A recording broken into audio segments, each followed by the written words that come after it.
Do you have tape? They're all taped up here. Okay, hopefully that'll start.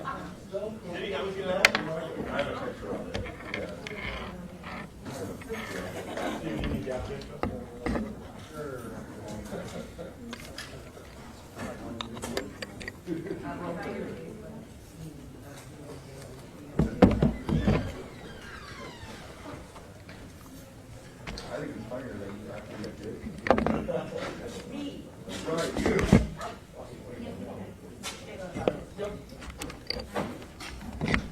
I've got some handouts today before everybody comes in. I don't think I have enough for everybody. I'll just give one to each organization. There's two.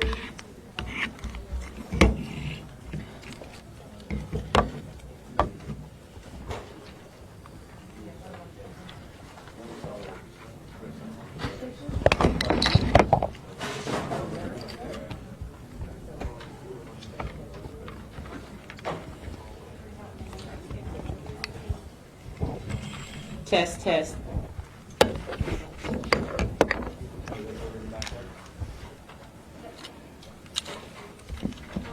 Anybody representing the organization that did not get one?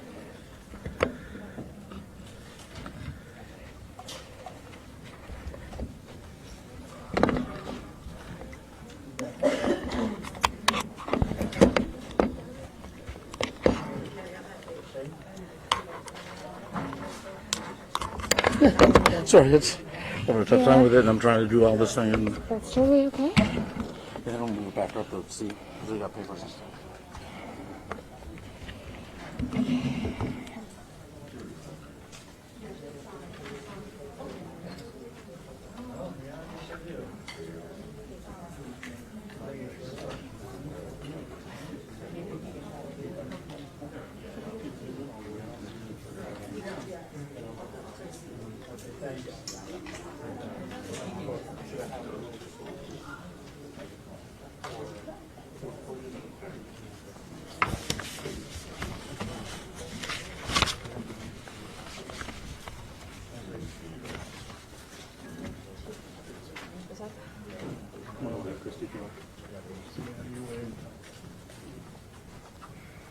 Good afternoon, everybody. Since I became mayor in 2013, I don't think I've ever seen any sadder, darker days than I've seen in Omaha over the past 2 days. They were quite disturbing. And to watch this unfold in person and on the news, it was heartbreaking for me as mayor of this city. And we've had some heartbreaking days, too, and some dark days. I'll never forget when little Peyton Benson, 5-year-old, was hit by a stray bullet while eating breakfast, or when our dear police officer, Carrie Orozco, was killed while on a fugitive warrant. But these last 2 days were very sad and very heartbreaking for me. What we saw unfold started out with a peaceful protest, and we encourage peaceful protest. But unfortunately, the first protest on Monday, after about 3 or 4 hours, it deteriorated and violence began. Our police department was there. They worked until early morning hours. At the end of the protest, although that there was some damage to property, there was very few people hurt, and we were hoping that that would be the end of the violence. Last night was a different story. There was a lot more violence last night, a lot more destruction of city property. The group moved all over through downtown. To see our beautiful downtown this morning the way it did, it was defaced with profanity. There were broken windows. There was just a mass of problems and destruction that happened downtown with these protests. And it was heartbreaking for me to see it. Because of that, we wanted to come and give you a briefing today. With me today is the governor of the state of Nebraska, Pete Ricketts. Chief Todd Schmatter is here today. We have Joe Kelly here from the U.S. Attorney's Office. We have Christy Johnson, who's special agent in charge for the FBI. Matt Kuzi, our city prosecutor, is in the room that can also answer questions today. And as soon as I speak, we will hear from our governor. This issue that has been going on for 2 days now of civil unrest, and civil disobedience, and criminal behavior is going to take some extraordinary measures for us all to get through it. And I know every citizen in Omaha would like to see us get back to normal and be a very giving and a community like we have been in the past. But like I said, this is going to take some extraordinary measures. So what I have done today is I have written a proclamation, which I would like to read just the first part of it for the TV audience. You all have a copy of it. But it starts out with saying, whereas on May 25th, 2020, George Floyd died while in custody in Minneapolis Police Department. And whereas, in the aftermath of the killing of Mr. Floyd, numerous protests have been held in Omaha, and while a majority of protesters have acted lawfully, there have been a number of protesters who have elevated the events beyond peaceful, nonviolent protest. And whereas, as a result of the civil disobedience that occurred in the city of Omaha on May 29th, 2020 and May 30th, 2020, a significant amount of criminal behavior has included shootings, violence against first responders, a peaceful protester, vandalism of public and private property, looting of businesses, and failure to follow the lawful dispersal orders of the Omaha Police Department. And whereas, due to the potential for further civil unrest, civil disturbances, and criminal behavior, it is necessary to take extraordinary measures to protect public health, safety, property, and welfare of the citizens of Omaha. So in the judgment of the mayor, after consultation with the police chief and other state law enforcement agencies and the governor, we are going to declare a state of emergency for the city of Omaha. It will last for 72 hours. It will start this evening at 8 p.m. Along with the proclamation, there are emergency orders. Some of these emergency orders that will go along with the state of emergency are these. A curfew will now be imposed in the city of Omaha starting tonight at 8 p.m. until 6 a.m. This is the entire city of Omaha. That is how a curfew by our city code has to be ordered. During the hours of a curfew, no person shall be on any public street, avenue, boulevard, sidewalk, alley, park, or other public place. Also, no gatherings in excess of 25 people. And we picked 25 because it is consistent with the governor's emergency health measures that are in place right now. So no more than a gathering of 25 or more can occur in any public street, avenue, boulevard, sidewalk, alley, park, or outdoor space, except people that are awaiting transportation, engaging in recreational activities at a usual and customary place, or peaceably entering and leaving buildings. This order shall not apply to law enforcement officers, fire personnel, medical personnel, etc. For purposes of this order, a public place means any outdoor space or area, whether it's on privately or publicly owned property accessible to the general public. There is a criminal element of this, and violation of these emergency orders is a misdemeanor offense. It is punishable by a fine not to exceed $500 or by imprisonment not to exceed 6 months.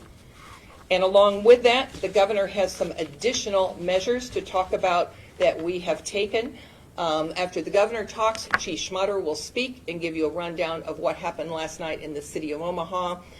We have, like I said, we have other people here today. Christy Johnson, Special Agent for the FBI, will speak. And Joe Kelly, I believe, is going to say a few things, the U.S. Attorney, and then we will open it up like we did yesterday for your questions. So I'd like to introduce the governor of the state of Nebraska, Governor Ricketts. Thank you very much, Mayor, Chief Schmatter, and all the other guests and leaders here. Over the last 2 days, what started out as a peaceful protest has risen to a level of disturbance that we have not seen in Omaha and Lincoln. Our two largest cities have seen criminal behavior, violence, destruction of property. Folks, people are getting hurt. To the protesters, the peaceful protesters, our message is we hear you. Justice must be served for George Floyd. And for the legitimate concerns that communities of color have with regard to equal access to justice. We will continue to build trust with our law enforcement agencies, our other government agencies, to be able to provide that. Sadly, what began as these peaceful protests have been hijacked by perpetrators of violence. People who are seeking to create harm to our great cities here in Nebraska. And that is something that is now risking people's lives, putting people in danger, and of course the destruction of property that we have seen in Omaha and Lincoln. The Omaha Police Department and the Lincoln Police Department have done a wonderful job. Our State Patrol has supported them. And we are taking the additional step of mobilizing the National Guard to support our law enforcement to be able to bring peace and calm back to our cities here in Omaha. The violence we have seen is wrong. Folks, we've got to have peace and calm. We have to have an orderly society. We have to have people be able to feel safe in their own homes. I've been talking to folks in the old market. They're scared to death. So, folks, we have to restore peace and calm. And so we will be deploying the National Guard to support Chief Schmaderer to be able to help him bring that about this afternoon. And, of course, that is the intent of the mayor's orders, which I support 100%. I want to thank all of our law enforcement officers. Over the last couple days, the patience and discipline they demonstrated was heroic. I really appreciate all the hard work that our law enforcement has been doing to be able to keep people safe. I also noticed out today there were a number of people cleaning up down in the old market in Omaha. I was told the same thing was happening in Lincoln. I appreciate all the folks who are coming out to start sweeping up glass and help cleaning things up, because we must get the both cities back in order. Again, folks, we need to have peace and calm. Please stay home tonight. We need to make sure that people feel safe in their own homes. And we will be deploying the National Guard to support the police and other law enforcement to be able to help them establish that. And with that, I'm going to turn it over to Chief Schmaderer, who's going to say a few more words. Chief?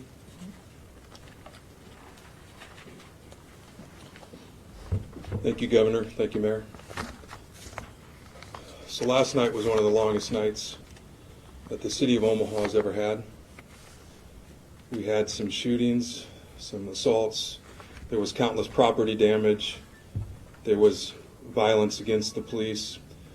We even made an arrest for possession of a Molotov cocktail.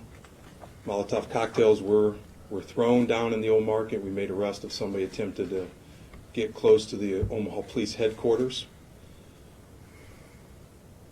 The arrest was of a white male from a city outside of the state of Nebraska.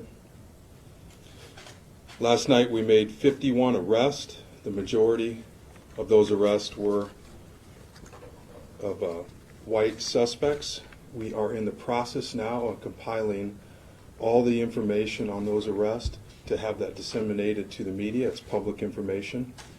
In addition to that, the FBI has agreed to look through all our arrests to do a background on any of the suspects that we arrested. I'd like to get into why I asked for the assistance from the Nebraska National Guard. First of all, the scope of what was taking place last night became extremely large. Started at 72nd and Dodge and then moved downtown to the Old Market area and then in a few other parts of the city. It's a lot of terrain to cover. And then the size of the crowds grew from 500 to almost an estimate of 4,000. The Omaha Police Department currently right now is working 12-hour shifts. A lot of fatigue and resource depletion has set in. And as chief of the city, I need to make sure that we are able to provide an appropriate level of security and protection for our community. And the final reason is I knew that there was a potential for more violence.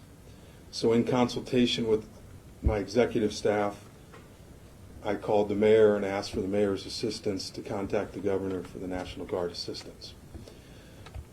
The governor has agreed, and the National Guard will be embedded embedded with the Omaha Police Department. The last thing I want, and that's not who we are, I do not want a military occupation. It's just not who we are. But it's a resource expander for us that we really need right now. I want to talk about why we chose 8 p.m. and the 25 capacity to start at 8 o'clock tonight.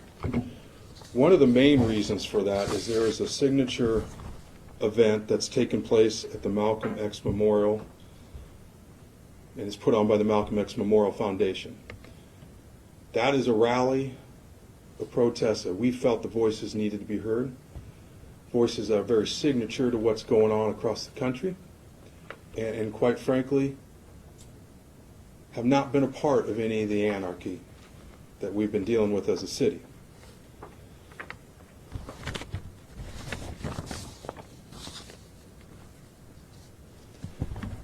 As it relates to all criminal activity, in the last several days, we have been working with the FBI and the U.S. Attorney's Office to determine if any federal charges can be brought forward. So we have been in consultation with them on both those fronts. I want to touch on the shooting and the terrible incident that occurred at 1207 Harney Street last night at 22:58 hours. That's 10:58. Omaha police was in the area. They responded to a shooting where they located a victim, attempted to render aid, called for paramedics, and the victim was transported. The Omaha Police Department did detain somebody who fired that weapon. That individual remains in Omaha police custody. Any charging or booking decision on that front will come from the county attorney's office. I've spoken with Don Klein, and he tells me that will be accompanied by a press conference. So before I turn the podium over to Christy Johnson of the FBI, after U.S. Attorney Joe Kelly talks, we will open this up for questions. What I'm going to ask is you identify the news organization you're with. We'll call on you. We'll have a microphone brought to you so the members of the public can hear the question, and then that's how we'll answer our questions. Thank you, everyone.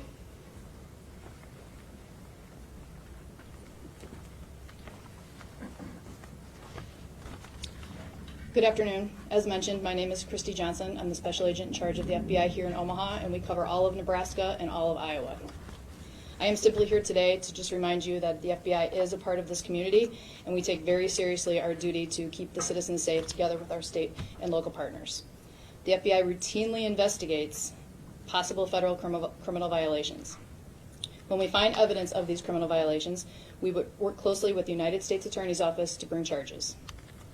We would like to thank all of our law enforcement partners across the state for their ongoing efforts to keep everybody in the community safe. So to make a comment about federal charges is our United States Attorney for the District of Nebraska, Joe Kelly.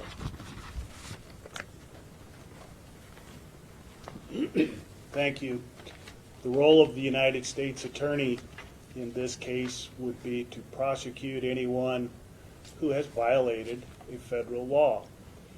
A good example of that would be if someone from out of state has crossed state lines into Nebraska with the specific intent of committing a crime of violence.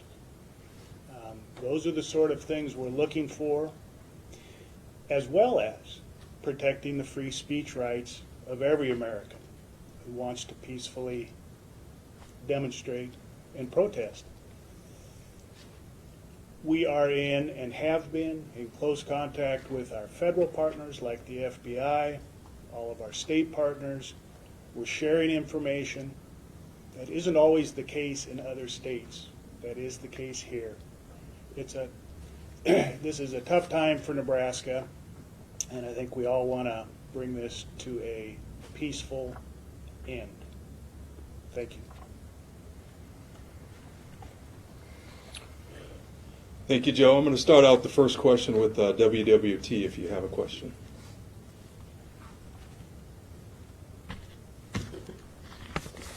Hi, Chief Brian Mastery, 6 News.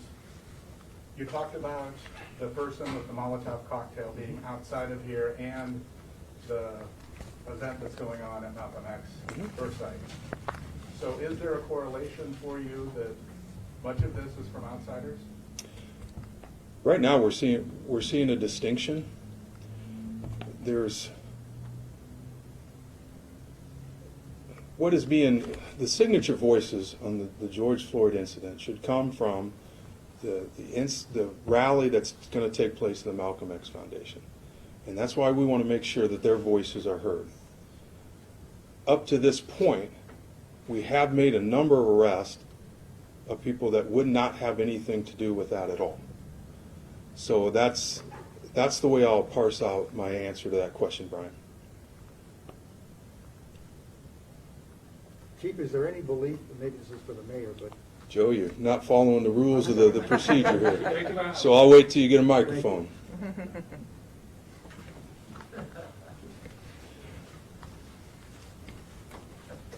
my apologies. Joe Jordan, News Channel, Nebraska.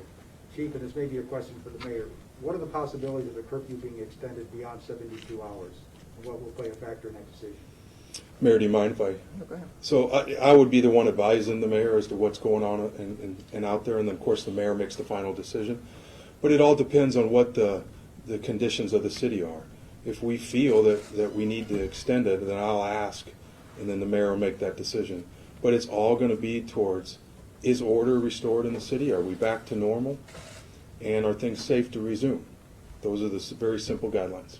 And one quick, Can I add something to that here? I just want to say we thought about this very, very seriously. There has not been a curfew issued in the city of Omaha since P.J. Morgan was mayor. So it has been quite a while, and worked with our law department very carefully, because we even asked, can you do it for parts of town? No. If you do a curfew, it has to be for the entire city of Omaha. I have the ability and the authority, after I declared a state of emergency, I could do that for 72 hours, and that's why we said this curfew will last for 72 hours.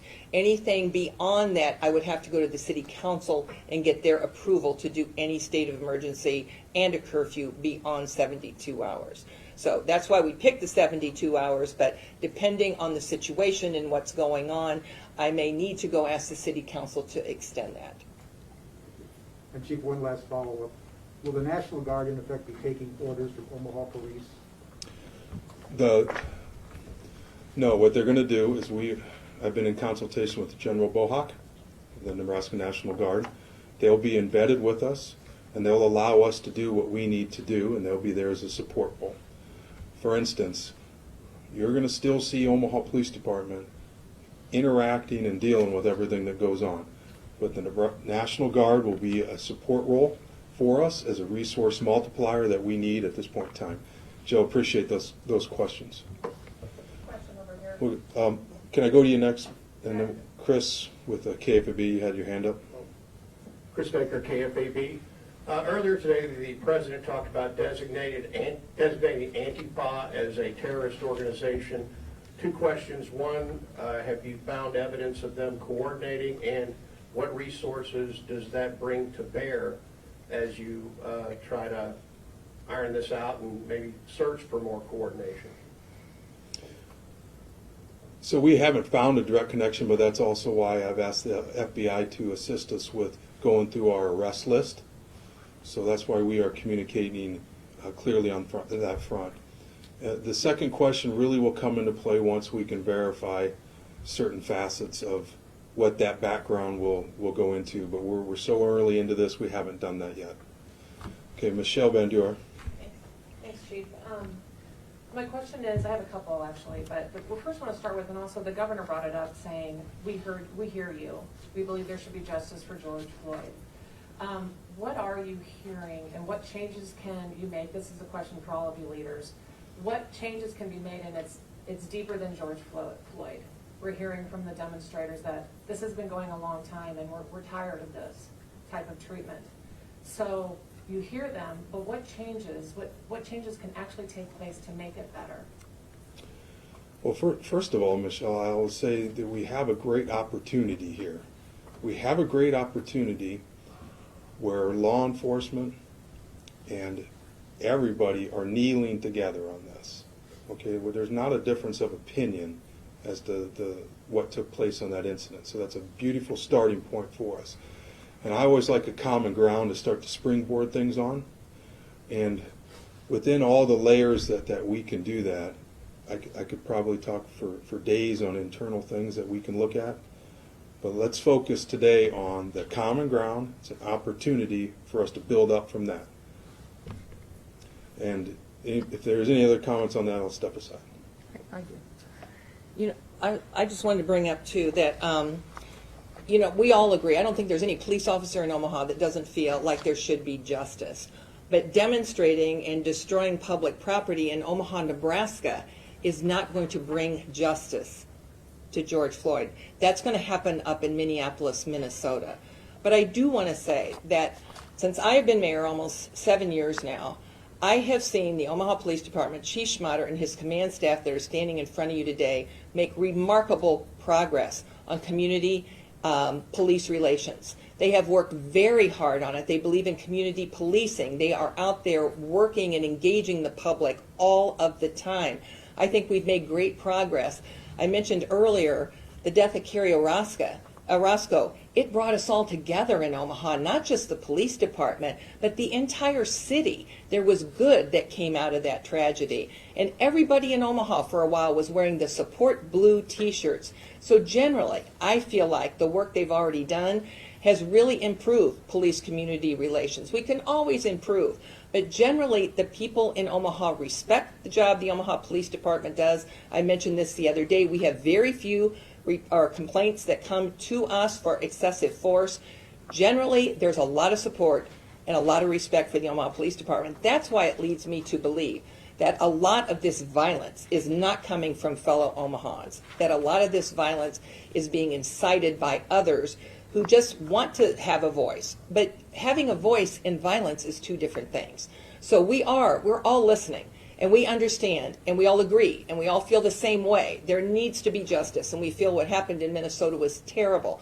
But justice is not violence in the city of Omaha. And we've got to move forward, and we've got to unite together and support each other.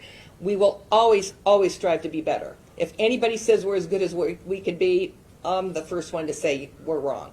But we will always strive to be better. But I think that they have made remarkable progress, and I want to see that progress continue. But take away the agitators. I'm sorry, Governor, did you want to? No, I was going to say something here, but good, real quick. Thank you. Also, Michelle, one of the things that we've been doing in my administration is also reaching out to leaders in North and South Omaha. Obviously, we've been working with regard to this pandemic. We've had conversations, though, also about Director Frakes having phone calls, with time of pandemic, can't do personal meetings, but with North Omaha leaders. And I'd refer folks to some of the things that we're planning on working on to the press release we put out over a week ago with regard to some of the steps to not only address the pandemic issues in North and South Omaha, but also work on economic development issues to be able to create more opportunities for people in North and South Omaha. So these are the types of steps that we got to continue to make progress. And I just echo what the mayor said. The violence is not pushing those things forward. We understand people's concerns, and we know we got to do more. We got to continue to improve. But this is not the answer. In fact, I think it really just works the opposite. It just really kind of denigrates the memory of George Floyd and what I don't think he would have wanted this. I think he would have wanted us to continue to work together to have more opportunity and more better relationships to be able to help folks in North and South Omaha. I've heard from peaceful protesters that they're I'm going to gonna continue. go with Jake Wazikowski from Channel 3. Chief, question on the shooting from the old market yesterday.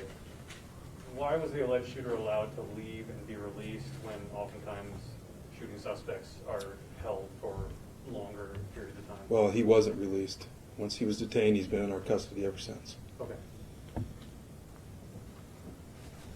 Tom Becca.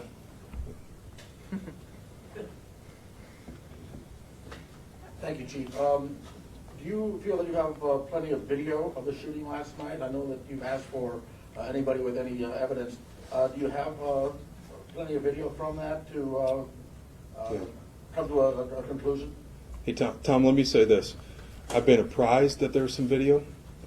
I have been dealing with the logistics of the ecosystem that's playing out right now, so I haven't had an opportunity to dive deeply into that.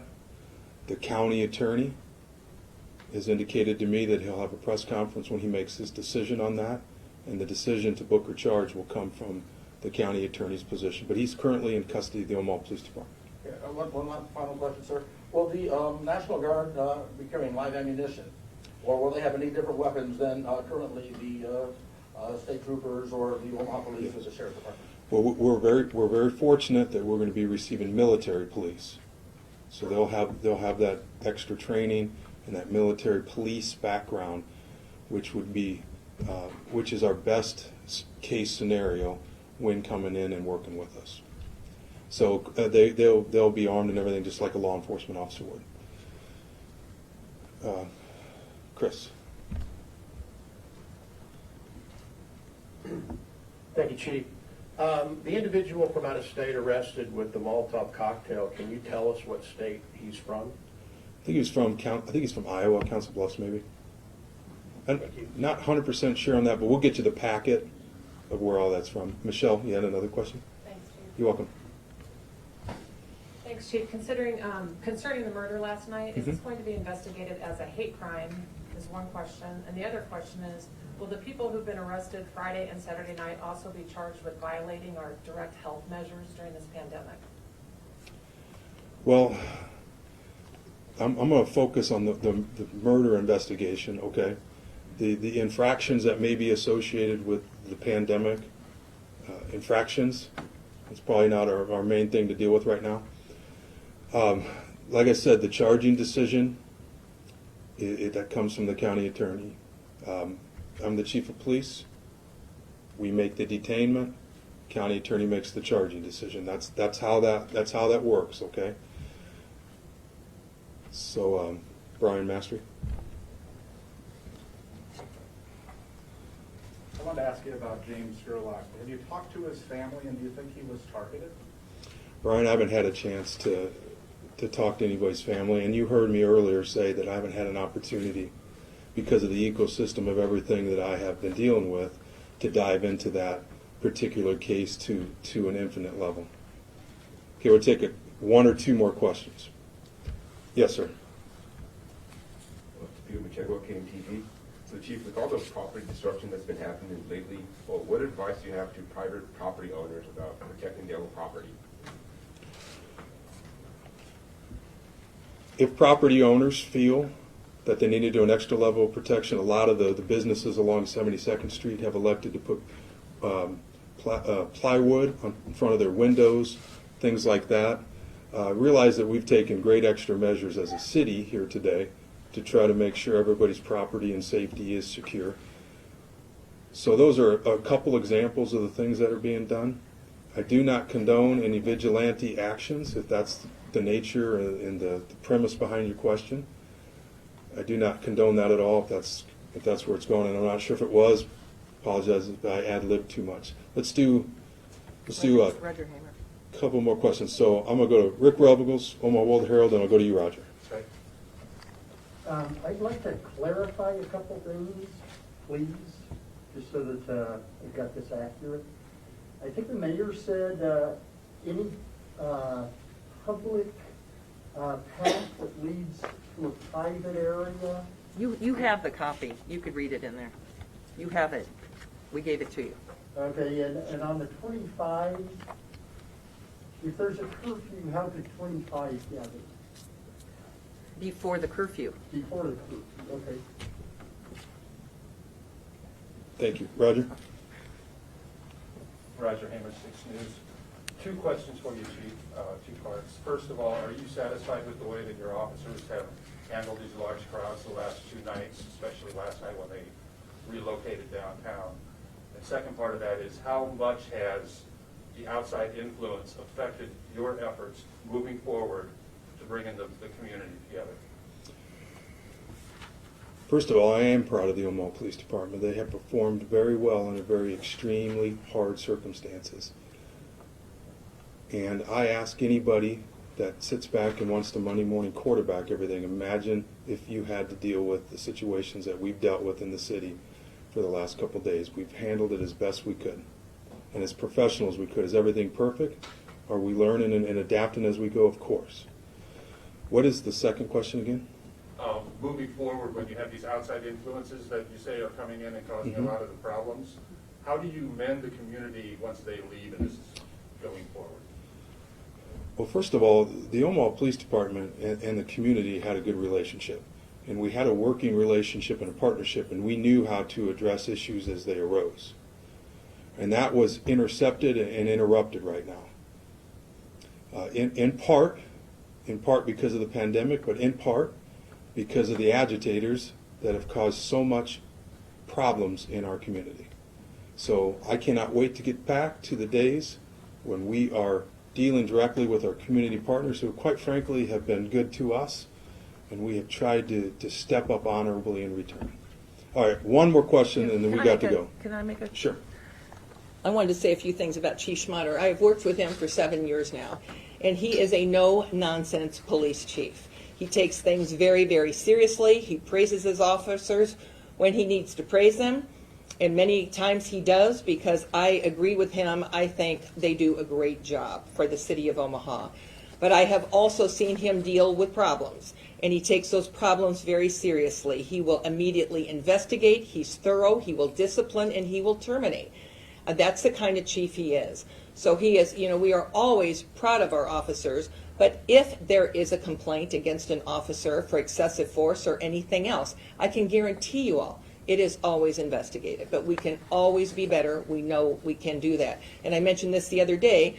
To add one more layer, we created a citizen complaint review board, that if a complaint about an officer comes through the chief and the complainant isn't happy with the result, they have another option that they can go to the citizen complaint board and have a board of citizens review what the complaint is and make suggestions.